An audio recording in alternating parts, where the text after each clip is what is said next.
En effet, je suis membre du comité consultatif pour la recherche et la technologie, sciences et technologies du CTA. Donc, j'aurais bien voulu être dans la conférence O, mais bon, je suis dans l'autre conférence, donc conférence annuelle du comité consultatif sciences et technologies pour l'agriculture, hein, toujours.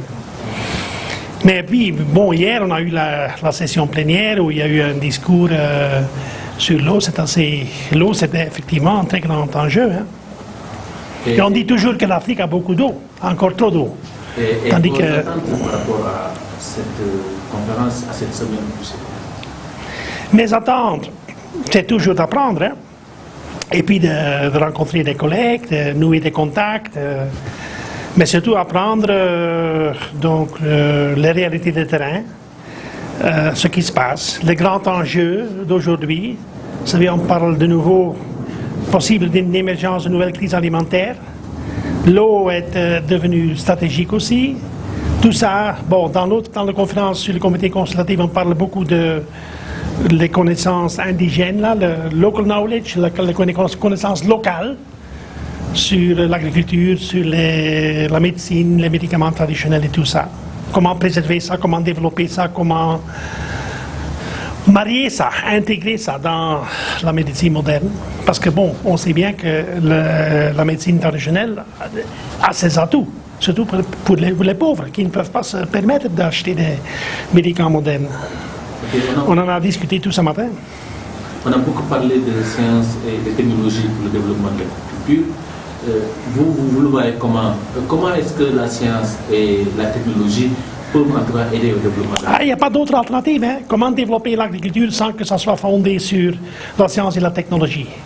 La connaissance des plantes, la phytopathologie, de la génétique, les sols, l'eau, la physiologie des plantes, tout ça c'est vital. Tous les progrès qui ont été réalisés dans l'agriculture, ce qu'on dit les augmentations de productivité, c'est grâce à l'application de la science et de la technologie.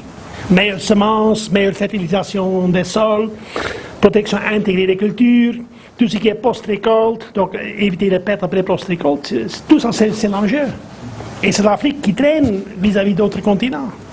Et que faut-il faire pour sauver les Afriques? Que faut-il faire? C'est toujours la grande question. Hein? Première chose, c'est qu'il faut que tous les gouvernements de l'Afrique dépensent 10% du budget national de l'agriculture, comme ils ont tous signé à Maputo 2003, renouvelé en 2005, dans le cadre du NEPAD, dans le cadre du CADEP, voilà.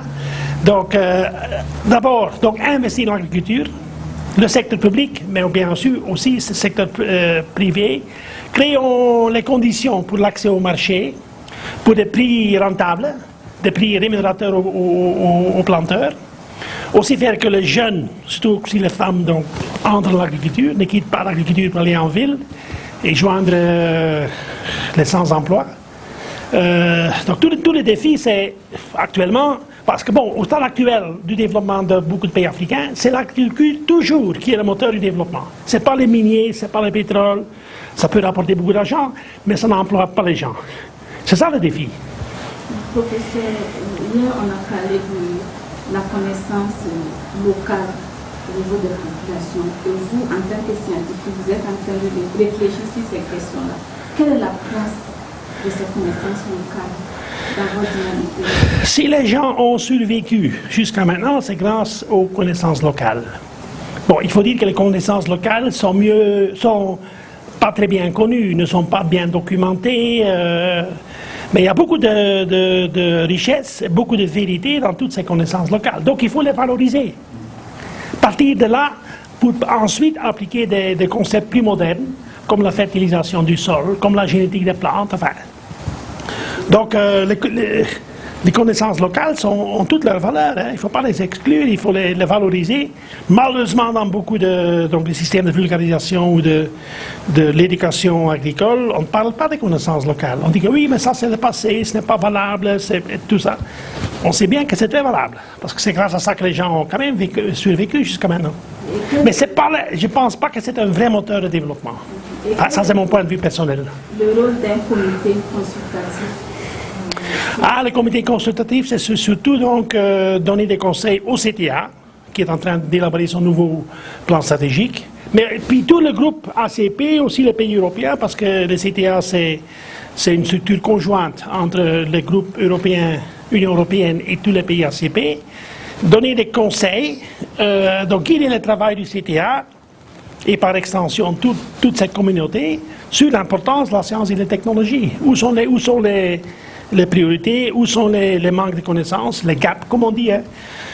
Qu'est-ce qu'il faut faire, où est-ce qu'il faut investir en priorité, qu'est-ce qu'il faut développer davantage. Voilà, c'est ça.